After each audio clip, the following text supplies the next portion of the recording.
So we're just going to wait for the people to come. Welcome, everyone. Welcome. Boom, bam, bam. I'm so excited. Last night was so good. Good morning, good afternoon, good evening, wherever you have joined us. I'm just going to launch a really quick poll, and please let us know where you have joined us from today.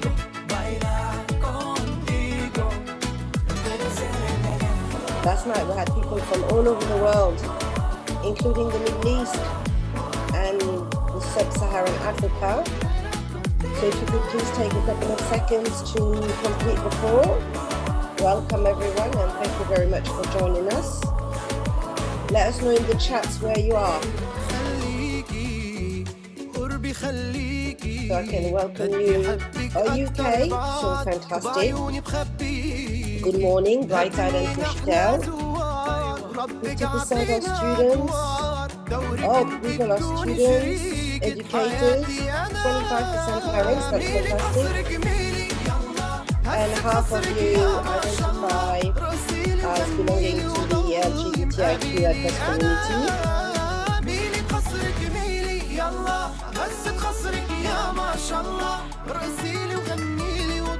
Just wait for a couple of minutes for people to... Oh, everybody's from the UK so far, which is great. Hi, Nikki. Welcome. Some of the panelists for the later sessions are already here, which is brilliant. Touch the road, everything alright. We are going to one party tonight. Touch the road, everything alright. We are going to shell down a party tonight. Pick up one table, you know the thing. Money in a pocket, you know the thing. Girl by the side, you know the thing. Just win a cat, you know the thing. We've got EJ Francis Harris-Harmer, who's looking forward to presenting later this morning.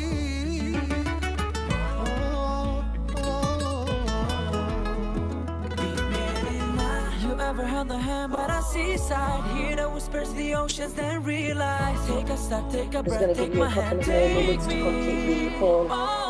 Boom, bam, bam. People are very committed for spending the first day of half term on a Saturday morning at this conference.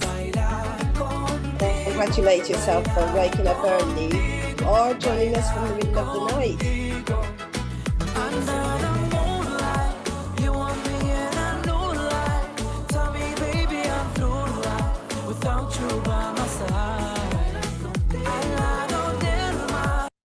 Okay, so welcome everyone, and thank you so very much for joining us wherever you are. It looks like mostly the UK this morning, but it might change later on. So I'm just going to end the poll and share the results. So we've got 100% from the UK, 75% are educators or educational leaders. Oh, we've got John Vincent, fantastic. Parents, carers, and half of you are from the LGBTIQA+ community. So welcome and thank you very much. This conference is sponsored by Pearson, and I'm really looking forward to interviewing Kevin this morning. We also got support from My G Work, and obviously this is powered by Zoom. And yesterday, Mike Adams shared all the latest tools and resources that are available on Zoom. It was absolutely brilliant. So this is being recorded and it will be uploaded on the YouTube channel. So Kevin, welcome. Hey Lila, how are you? So happy Saturday morning. Yes. And the start of the second day. What a great first day for the conference. So let's hope we can give this a great start. Thank you so much. So who is Pearson? What do they do? Where are they based? Well, yeah, should I just say who I am as well? Like, yes. And I think we've got visually impaired people. So I've got brown skin, I'm wearing a red dress and my hair is tied back, and I've got brown eyes, and my name is Lila and my pronouns are she, her. Yeah, I should introduce myself, shouldn't I? And I am the founder of Pride in Education and Stonewall Lesbian Role Model of the Year, amongst other things. So Kevin, over to you. Hi, yeah, and I'm Kevin Lyons, he, him, and yeah, white skin, less hair than Lila, and and a trademark turtleneck as well that I'm wearing. Yeah, so I'm Senior HR Manager at Pearson. My career has been in human resources. My passion is diversity, equity and inclusion, and I'm involved in a number of projects within Pearson and also externally. So absolutely delighted to be here opening the second day of Pride in Education, for which you do such a brilliant job, Lila. And so as far as what do Pearson do? Pearson, we like to say that we help people make progress in their lives through learning. And so we are a learning company, and we provide products, services, content and resources across the range from primary to secondary to higher education to vocational. We have a range of English language and learning services and assessments, as well as workforce skills, a rapidly growing virtual learning program and range of services, and also a wide range of assessments and qualifications. You might know some of our brands such as EdXL and BTEC. So that's Pearson, and we're based in 200 countries. We're a global organization. Wow, 200 countries. That's a huge organization. So why is LGBTIQA+ important to Pearson? What do they do to support, sorry, why is it important? Yeah. And why get in partnership with Pride in Education? Yeah, and why it's important is very simple, because when people come to work, they need to feel that they are their whole selves, that they are safe and that they are comfortable. And in that way, they will be able to fulfill their full talent and flourish. And that very simply is why LGBTQIA inclusion is important in Pearson and in other companies and in workplaces in general. And why Pride in Education? Well, it's about the partnership. And what you're doing as well is you're helping to make people make progress in their lives through learning. You are providing content and resources, the brilliant sessions that we've got, the great speakers that you've provided. And I also love the way that you put an emphasis on practical tips. So this is what we love. And this is helping us as well to reach out to the community. And this is what organizations have to do as well. So we're reaching out to learners, and we're learning as well. We're learning from all the excellent content, resources, programs, speakers. We're all learning every day on this journey that we're all on towards what I call true LGBT+ equality and inclusion. Thank you, Kevin. Talking about resources, have you got any resources that are inclusive of LGBTIQA+ lives and issues at the moment? I suppose the key ones are the set of LGBT guidelines that we published, which govern our content and our writers and our people that are developing content. But also we worked with Stonewall on inclusive curriculum guidelines for guides for primary and secondary. We published an A-level literature guide, which was LGBT+. And of course, as we've discussed before, Lila, if you just think of the range of amazing LGBT poets and writers, we could occupy the whole session talking about how many there are. Actually, that just gives you an example of that's an excellent area to focus in terms of the curriculum. But it's an ongoing development in terms of producing new content and resources. But those are three really definite and great things that we've done so far. Yes, and actually in the last conference, we reviewed these resources that were co-designed with Stonewall, and we got some really, really interesting feedback. So thank you so very much. Absolutely brilliant. So what would you say have been some of the challenges in making your company more inclusive of the LGBTIQA+ community? Great question. And the challenges are out there. The challenges are in society. The challenges are in the world in which we operate as an organization. And organizations are also a microcosm of society. So if we think about gender inclusion, we know that trans people suffer discrimination, stigmatization, violation of their human rights we think about orientation. We know that bi people suffer discrimination, harassment, and mockery. So what can we do to combat that? We can combat it through strong leadership. You need leadership to commit, to support, provide resources back what is going on. But I also think that you need a two-pronged approach. You need education and awareness. What we have to do is win hearts and minds. We have to lift people up by the golden threads that bind us all together. And we do that through education, whether it be through awareness sessions or events or the work of employee resource groups and networks. So we try to bring people with us on the journey of inclusion. We also, however, need policy and process. And you need policy and process because you need to set the framework. You need to provide the guidance. What is the expectation in terms of behavior, and allow the conversation as well. Because as soon as you set the framework, you allow the conversation, and the conversation can take place. But we also have to have zero tolerance to discrimination and harassment. You cannot allow this any oxygen whatsoever. And so I think those are the key things, but I also think partnerships are important. So we've talked about our partnership, but I'd also like to mention our partnership with Stonewall. We're a Stonewall diversity champion. We're on the Stonewall Workplace Equality Index, and we're in the top 100. Now, thank you. Yeah, well done. Thank you, and that's great. And we're very proud of that. And in the last index, and we're very proud of that. And we're very proud to be a Stonewall diversity champion.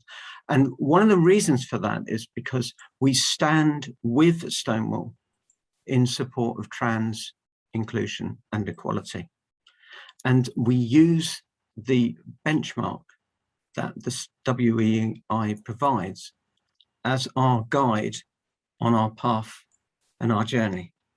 And it's essentially our true north. So I would, I'd emphasize the importance of partnerships as well. Yeah, you've also got a partnership with My G Work, haven't you? I'm going to talk about that. They're phenomenal. I've just dropped in the chat the events coming up for My G Work, which you've also sponsored actually, which is Work Fair on the 17th of November. And if you are looking for a job, this is the place to be. They've got literally hundreds of employers. You can attend webinars to help upskill your CV, your skills. You can actually have an interview with an employer there and then. So tell us about your partnership with My G Work. Well, My G Work is important in the sense that it's a community. Employees from Pearson can join the community and they can network with other members of the community in other companies. They can leave reviews, which gives their impression of what it's like at Pearson. We can also work with the media team at My G Work. And so, a shout out to Pierre and Adrienne and to Michael and Zoe and Jen and all the brilliant team at My G Work, because they have a great team. So you can produce brilliant articles which provide a spotlight on areas and help other companies as well in terms of providing the focus around particular areas of inclusion. But the other thing about My G Work is that all our job roles in Pearson are scraped from our recruitment system to the My G Work platform.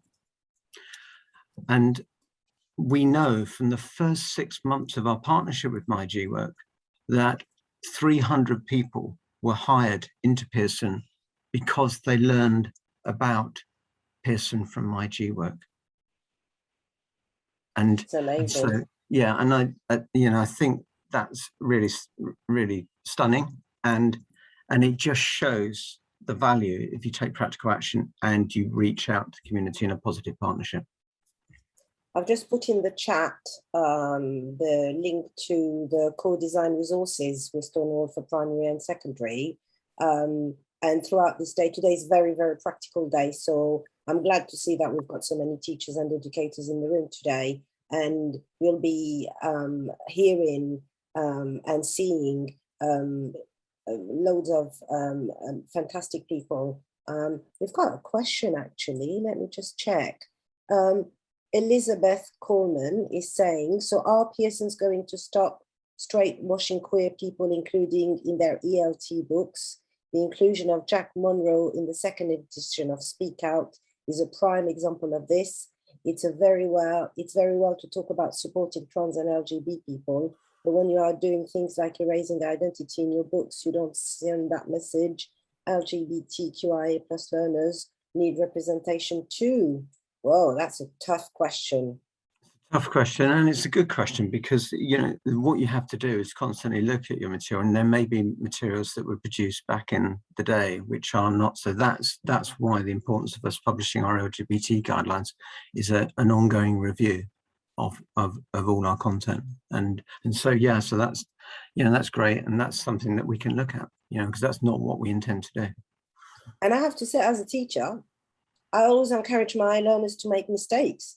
Because if you don't make mistakes, you don't learn and you don't grow. Yeah. And what I really love about your organization is you're taking a mirror and you're having a good look at yourself, and you're going, what can we do better? And you're partnering with the organizations like My G Work and Stonewall, who've got the expertise in the fields, and you're coming to them and saying, what can we do? So I hope that answered your question, Elizabeth. And obviously, you can contact us through the Pride in Education website and send us any feedback that you may have, because I have to say, having worked with Pearson on the last 2 conferences, they are a fantastic listener, really, really good. Talking about a very similar issue, the LGBTIQA+ community is criminalized in 69 countries around the world, and we are also punishable by death in 10 countries. And you mentioned that you're based in 200 countries. So that must be really tricky to navigate that. Have you got any thoughts on that? Yes, absolutely. So one, we talked about leadership. So we are clear to all our employees that we are an LGBT+ inclusive company. We create the framework within the organization, and that extends to all our offices, to all the countries in which we work. So that means that in those countries where there is criminalization, that we are allowing a safe space. We also promote and back the growth of our network, our ERG spectrum, which is across the globe. And that also provides an additional safe space of community, people who know and understand and can help and protect. And also, just to mention for My G Work, because we know from the applications that we've received that people have been hired into Pearson who have been based in countries in the Middle East. Now, isn't that wonderful that in a country, and in countries where there's criminalization, that employees have felt so safe through our association with My G Work that they can apply to us and that we are inclusive and they will be okay. I think that's absolutely fantastic. I think that there's if you are a global organization, there are three models that one can use to support LGBTQIA+ in spaces where they are being persecuted. The first model is called When in Rome. So basically do as the local do. There's the embassy model. So you are safe within the walls of my embassy, whatever is happening outside. And then the last model is the activist model, which is actively supporting the local LGBTQIA+ organizations, which are supporting people on the ground. So would you say you're more of an embassy model or an activist model? I think we're the former, and then we're becoming more of the latter, and reaching out through partnerships and creating as much practical action as possible. And just on that criminalization point, One other thing that we're getting more involved in is LGBT plus youth mentoring. And we've been working with Career Accelerator and Pink News on a pilot program, which we're now going to build on. And this, as we build on this, and this is essentially experienced LGBT mentors within Pearson mentoring young LGBT people out externally. And when somebody's early in their life and they may have just come out and they're just coming into business for the first time, it's immensely helpful to have them. And what we've seen is some really fantastic outcomes from the impact report that we've done on the initial program. So there's a great deal of interest in this. And this is something that we can build. And if you think about the impact that could have in a country where there's criminalization. But I think the message here, Lila, to, because of Pride in Education, because of Pearson, My G Work, Stonewall, Career Accelerator, Pink News, all the brilliant LGBT plus organizations that are around, the message to the people who criminalize, who stigmatize, who violate the human rights of people that are LGBT plus, the message is that you will be defeated because we own the future and you are the past. I couldn't have said it better myself. I want to thank you so much, Kevin. I'm really genuinely grateful for your support with the conference. And on a personal level, as a lesbian, I am grateful for the work that you do. It is a learning journey. Everyone is learning together, but you are actually demonstrating by your actions and the initiatives that Pearson is doing that they really mean what they say. And I talk to a lot of corporate organizations who just get me out of the closet for Pride Month and then put me back in the closet. Well, actually, I'm a lesbian 365 days a year. So thank you very much. Thank you from the bottom of my heart. And there are a series of, it's not just LGBT, actually. We're looking at decolonizing the curriculum. We're looking at a range of inclusive resources. And we will be sending everyone who's attending and in the Pride in Education newsletter, the list of upcoming webinars in November, and they're absolutely phenomenal. Now, to respond to the person who was criticizing ELT, they said that they thank you for acknowledging the work that is to be done, and they're going to contact us. I'm an ESOL teacher by trade, so English to speakers of other languages, or ESL, as it's called in America, and I'm highly acutely aware of the lack of visibility and inclusion in the resources. But I want to say to the teachers, you can also create your own resources. You don't have to wait for, I created my own resources until public resources were made available. Nikki is saying, thank you, Kevin. I really appreciate the diversity and inclusion in school report in 2020. Very insightful. So thank you, Kevin. Thank you, Lila. Thank you. Thanks very much. And thanks for Pride in Education. It's brilliant. Yeah, I'm really happy to be partnering. And it's always great working with you. Thank you so much. Very good. As if by magic, I'd like to invite to the stage the phenomenal Ollie Pike from Pop and Ollie. Ollie, hey. Oh my gosh, I'm here. Hello, everyone. Thank you, Lila. Thank you, Kevin. That was awesome. Yeah, really excited to hear about your Stonewall guidance for primary schools. I really need to get my hands on some of that because that'd be super useful to direct teachers to. So thanks for sharing your resources and work. And thanks for having me, Lila. Pleasure. So Ollie Pike. Hi. He, him. Who are you? What is Pop and Ollie? And what is the title of your latest book? Yeah, I mean, I've got a little presentation. Do you want me to share that? Yeah, would you like to introduce yourself and describe yourself? I'll just say what I look like first of all, because I'll introduce myself in the presentation. But right now I'm a white cisgender guy. My pronouns are he, him.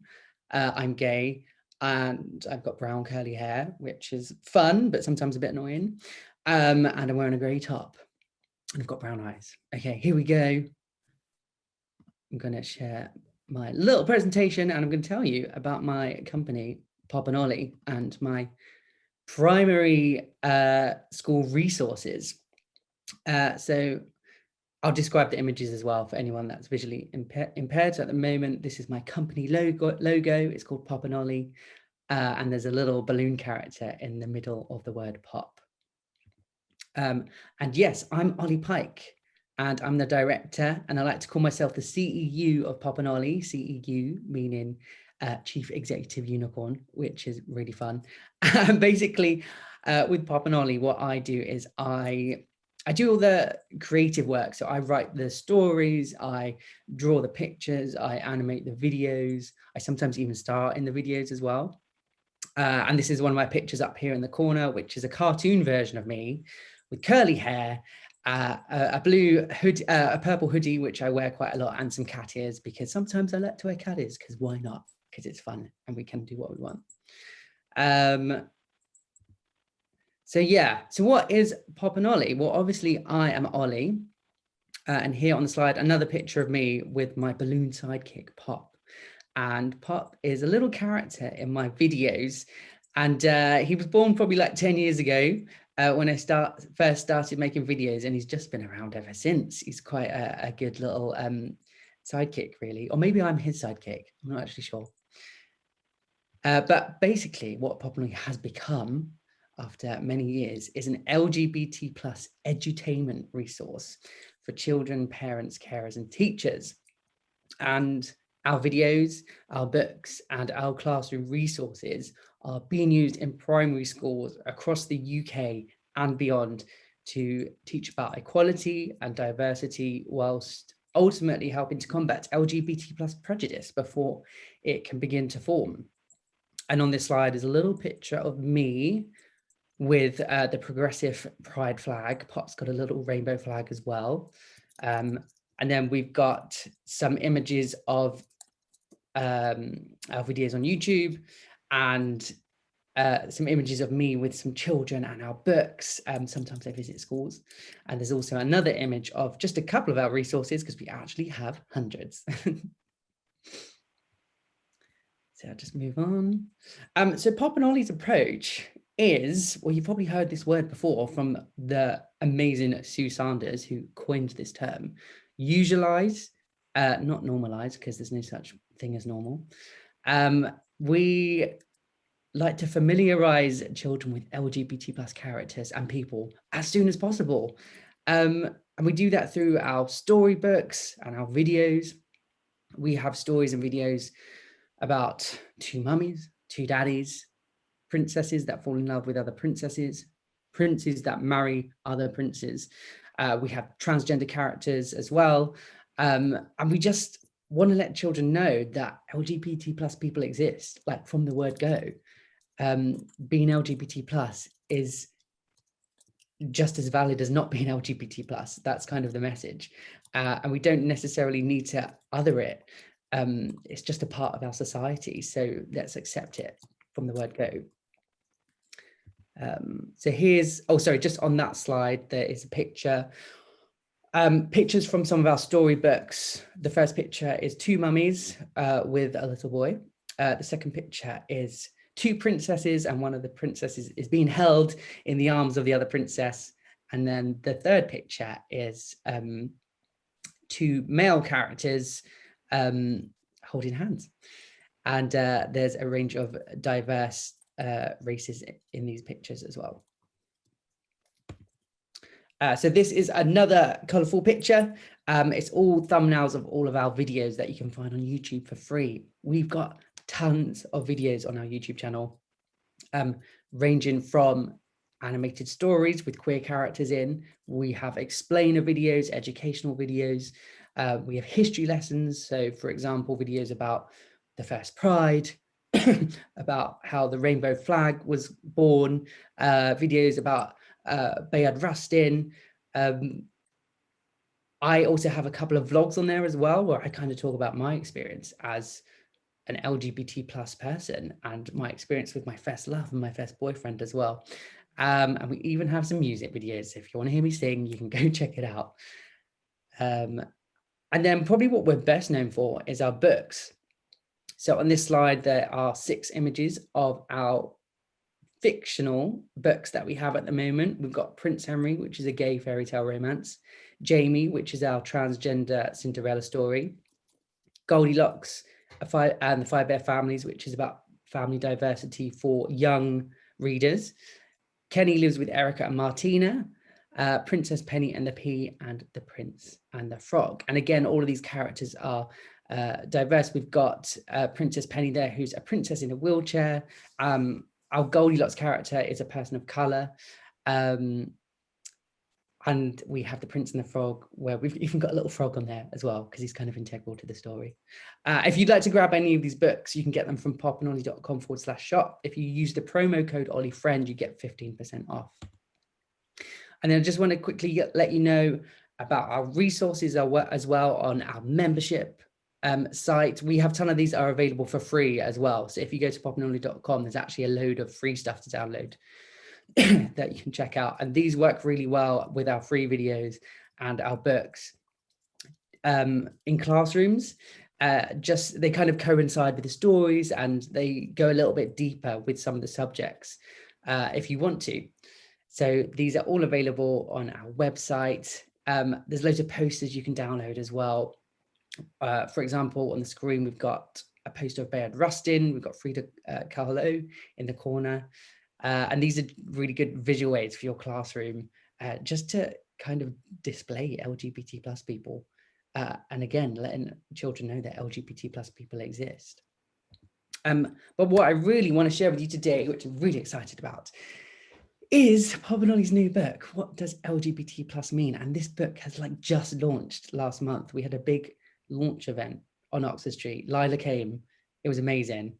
It was packed. Sorry, I just thank you, Lila. I'm so it was so beautiful. I mean, just holding the book in my hands and seeing, I just wish that was in all the schools when I was growing up, but I think it needs to be in all the schools right now, Ollie.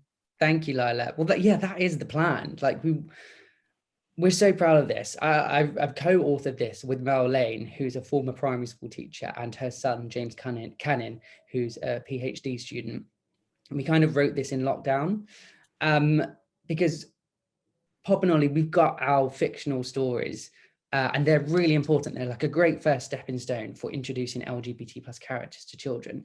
But this is kind of the next step for the company, and it's actually going into a lot more detail with regards to what does gay mean, what does trans mean, what does bi mean, as well as exploring a load of other topics which relate to what being LGBT plus means, such as identity, gender, discrimination and privilege. I haven't described this very well.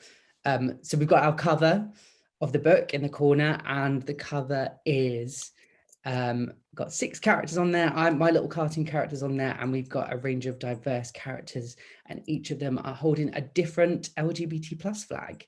And Poppy's up there as well, holding the asexual flag in the corner as well. And actually what's really cool is a lot of these chapters are available as free videos on the YouTube channel. So you can actually listen to the chapters of these books if that would work better for you. So they're like little animations as well. And they work really well in classrooms as like a start of a lesson, or like a lesson stimulus, or even just at the end of the day, if you've got a little bit of extra time and need to fill the time. These make great little quick learners. We haven't turned every chapter into a video yet, but we are doing that as we speak. There's quite a lot. And again, it comes with resources as well. Some of the resources are free at poppinollie.com. So what I want to do now, actually, because I really want to share this book with you a little bit more, I actually just want to load the book up and kind of talk you through it. I think that's going to be the best way. So can you see that okay?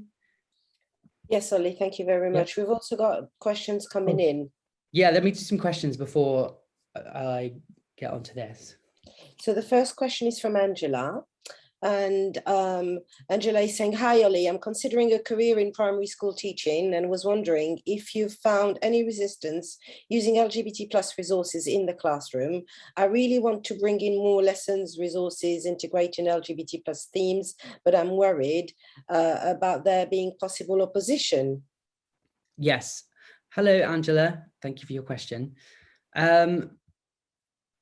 It really varies. I would say on the majority of the time, like this LGBT plus inclusion in primary schools want to be doing this.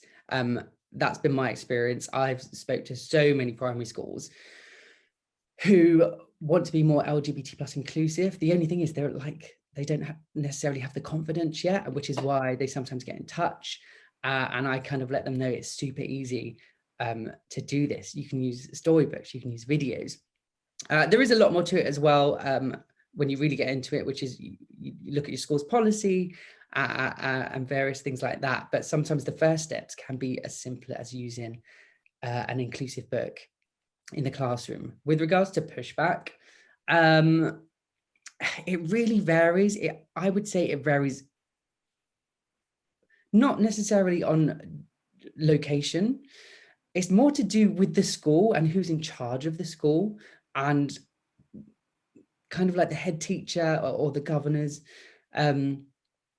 That's what I've noticed, because you can find two schools in the same area and one has an amazing LGBT plus approach, whilst the other one just will not be touching it, which is really strange. So my advice to you would be, if you're not a primary teacher, but you're maybe interviewing, at your interview, make sure you're asking questions about the school's approach to LGBT plus inclusion, and whether that would be welcome if you was wanting to do LGBT plus inclusive lessons. That would be my advice. I mean, again, we're seeing pushback even just this week from parents protesting outside a primary school. So I know we had all that trouble in 2019 in Birmingham, and it's a shame to see it's kind of starting up again. But hopefully we can deal with it a bit quicker and a bit better this time. Yeah, it's tricky. This work isn't easy, is it? Yeah, and I think, Ollie, the kids get it. Like, I remember talking to my godson, saying, some people like strawberries and some people like bananas and some people like both. And it was like, all right then. And that's just like really simple. We don't need to get into the ins and outs of it. It has to be age appropriate. And that's exactly what your resources do. I like the recipe metaphor that you're using in your book. And the other thing I love about your book is you consulted, like the nothing about us without us is very much at the core of everything that you do. So I don't know how many people were involved in the book, but I think it's about 30. Am I correct? I think so. When we really add it up, including the children, it's over 100, which is wild.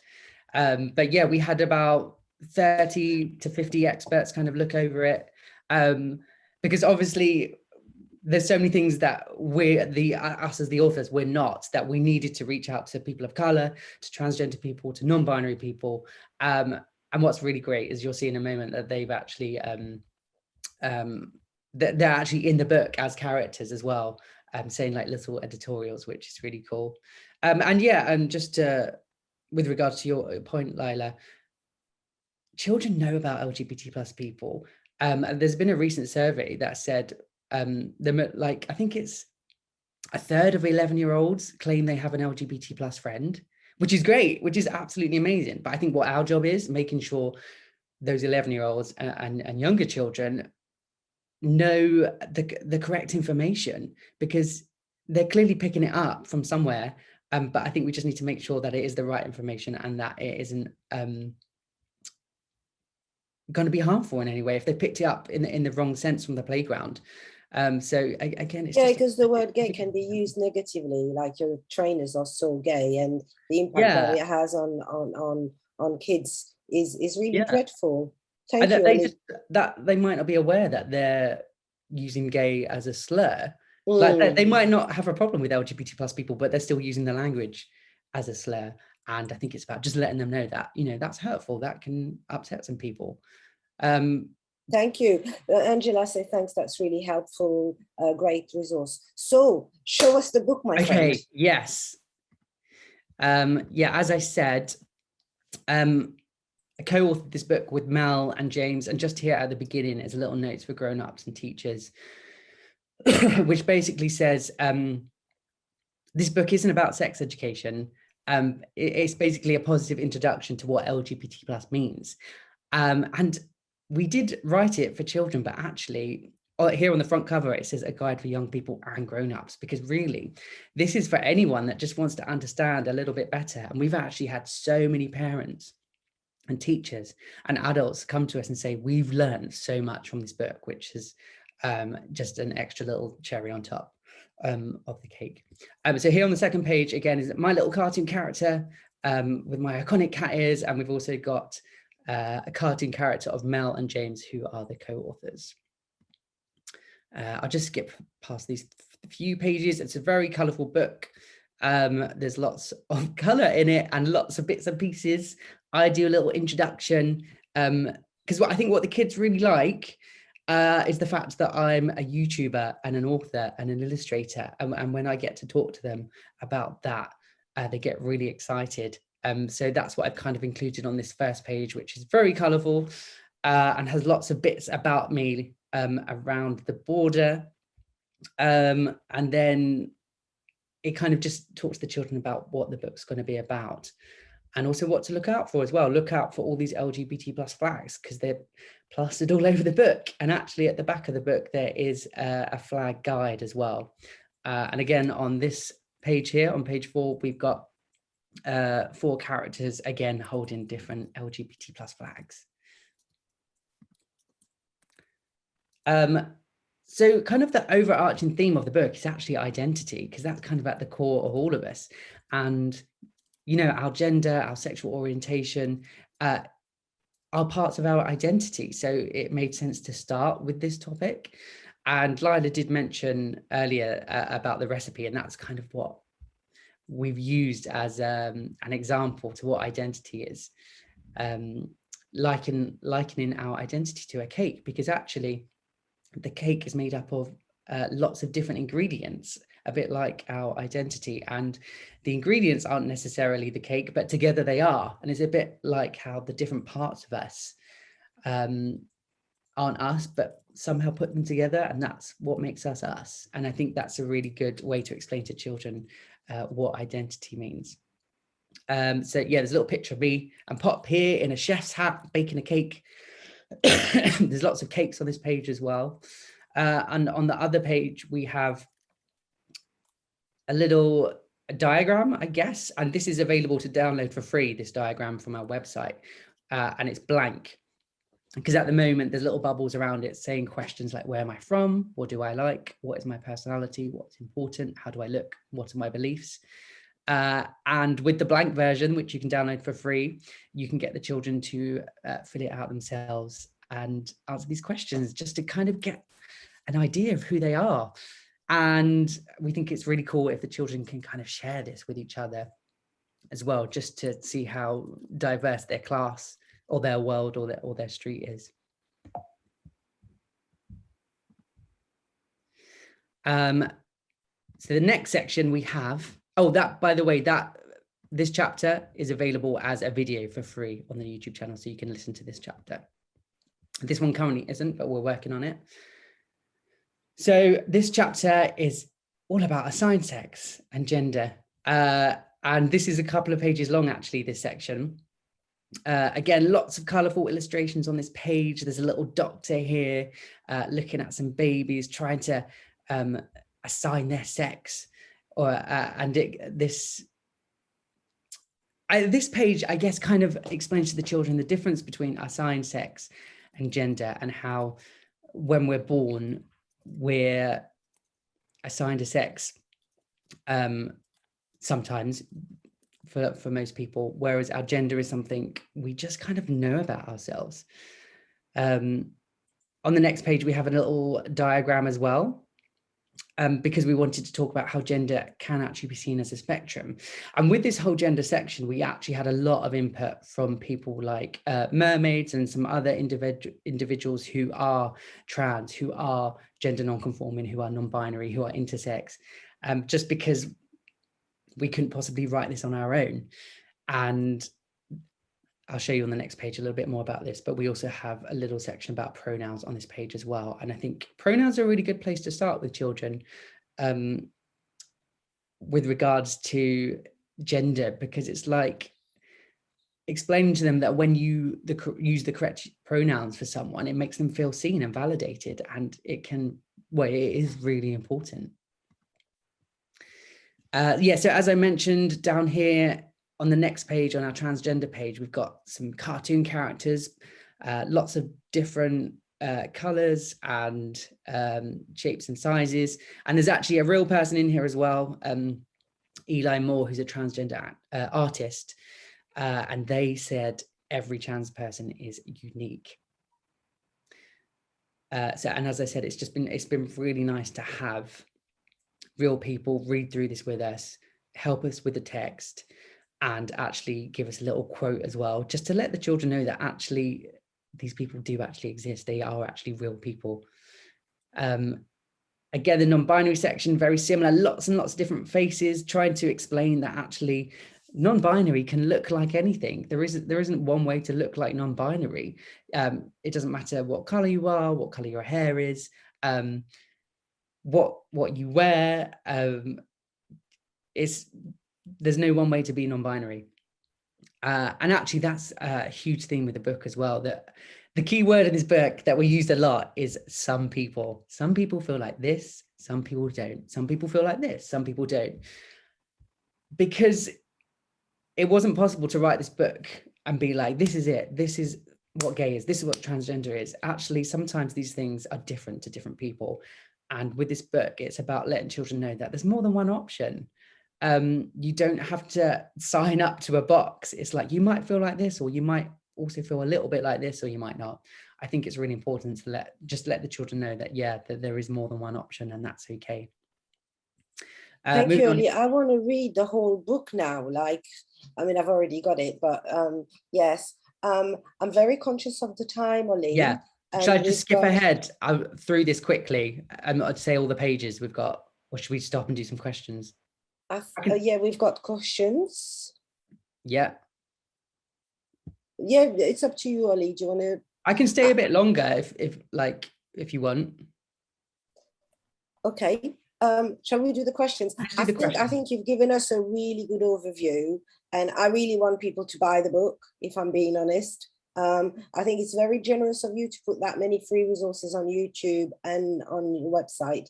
But really, people need to put their money where their mouth is. Sorry, that's just what I feel. Elizabeth is asking, Ollie, this is lovely. Was there a particular reason that the writing team decided to use male, female, etc. for gender rather than man, woman, or boy or girl? Thanks. Yes, there was. And we had so many discussions about this as well. Can I just see the question again? Because it was asking why we used male and female instead of man and woman. Yeah. Why did the writing team decided to use male and female for gender rather than man, woman, or boy or girl? I think because in the text, it made more sense to talk about, and I know this was with our feedback. We had so many conflicting advice from different people, and we decided that one was the best, purely because it made more sense for the children. And with regards to the book, it was hard making it please everyone in every single way, whilst making it understandable for children. And a lot of the feedback we got from teachers is, please don't make it too wordy and too much terminology. And the feedback from the children with regards to gender was, is it man, woman, or male, female? Like, we're not sure. So we decided to go with male and female because we found it easier for children when talking about their gender, for them to say they were male or female or not, or in between, because they wouldn't say they was a man or a woman, if that makes sense. Yes, thank you. I hope that answered your question. I have to say that the book is only like one of the tools, and obviously teachers need to educate themselves on how to challenge discrimination and how to respond to questions from the pupils. So do you offer any training, Ollie, on how to support school? Is there any training that you do? I actually did. Sorry, I did some yesterday with Mel, my co-author. Actually, we did it together for a school. So that is possible. If you get in touch, we offer some packages, and we're actually going to be developing some training for this book in specific as well. That's fantastic. Thank you so very much. Have we got any comments or questions from the chat? Please feel free to ask Ollie. We've only got 5 more minutes before the next panel. Is there anything else you wanted to tell us, Ollie? Elizabeth, sorry. Let me just whiz through some of the rest of the book while any more questions come in until we run out of time. Yes, so just to let you know what's in it. Yes, perfect. Elizabeth was saying that's great. I'm glad to hear you got feedback from the students too. I work with adults, so we have more terminology. Great to know it's now considered in young learners' environment. Fantastic. Brilliant, thank you. Yeah, so after gender, we go on to talk about romantic love. Again, lots of colourful pictures on here of different couples embracing as well, and some fun little pictures of dragons and things like that, and roller coasters and people on dates. Another page, we have sexual orientation, and on this page is all the different flags and just some of the different sexual orientations, because of course, there's always new ones developing as well. And these kind of felt like the key ones to introduce children to. As I said, this is a very 101 book for children and an introductory level. So again, we didn't want to throw too much at them, but we felt these sexual orientations were kind of like the best first stepping stone for them. And we also talk about privilege in this book as well. And on this page, we have a little running race as an example of how that whole running race analogy, if people start at different places, it would be unfair, but our world can be a little bit like that. And we also have some images of some shapes: a rectangle, a circle, a triangle, and a square. And that's another little analogy we came up with the book. And it's kind of like, you know, what would the world be like if it was ruled by triangles? Well, everything would be triangle shaped. And the triangles would think that the world works really well, but actually it doesn't work that well for the other shapes. And this chapter is also available as a video if you want to listen to that or watch that. We also talk about discrimination in here as well. Again, this book has lots of different little images on it with regards to the Equality Act. This was a little bit of a tricky page as well, because we were divided. We was like, do we use the language from the law, because it isn't that inclusive, and we've really struggled with that. But actually what we decided that, you know, we have to present what the law says right now, but we can add in some questions here for the children that say, do you think the language in this law is as inclusive as it could be, or does it need to be changed? And I feel like that was the best way to present this information, presenting the facts, but then also questioning it. And I think that's a really important part of learning, and letting the children know that we can make change if we don't agree with something. I'm just going to keep going until you stop me, Lila. We have another page about the first ever Pride as well, just to let the children know kind of where the LGBT, like some of the LGBT plus liberation kind of came from. There's pictures on here of different characters you might recognize from Stonewall. We've got Marsha P. Johnson, Sylvia Riviere. And again, this kind of talks about the history of it and kind of what happened. And there's lots of questions on this page as well. We wanted to include in this book as well, on the next page, a little bit about being an ally as well. And this page is called How Can I Help? On this page, there are some pictures of the different ways that you can be an ally. So there's, it says, wear or display your support. There's little pictures of some flags and some badges, and me in a little he, him t-shirt, display my pronouns. There's also a picture of some letters, and it says write to their MP. So that's another way you can be an ally. There's another picture of some friends together, and it says stand up for others. And then there's another little picture of some people kind of marching and protesting, and it says you can march or peacefully protest. So we wanted to let children know that there are ways that you can help as well, like actually today, after reading this book. Developing them to become activists. I love it. I love it. Thank you. Thank you so much, Ollie. We've got a packed packed agenda for the whole day today, or the whole night if you've joined us from the US. So I want to thank you so very much, Ollie. I've put in the chat where people can email you, because somebody was asking about teacher training coming to their school. I've put the links to your video and your website, and it would also be sent in the newsletter and the post event. So thank you so much for your time, waking up so early. And I'll see you very soon, Ollie, I'm sure. Thank you. Thanks for having me again. And love what you're doing. Thank you.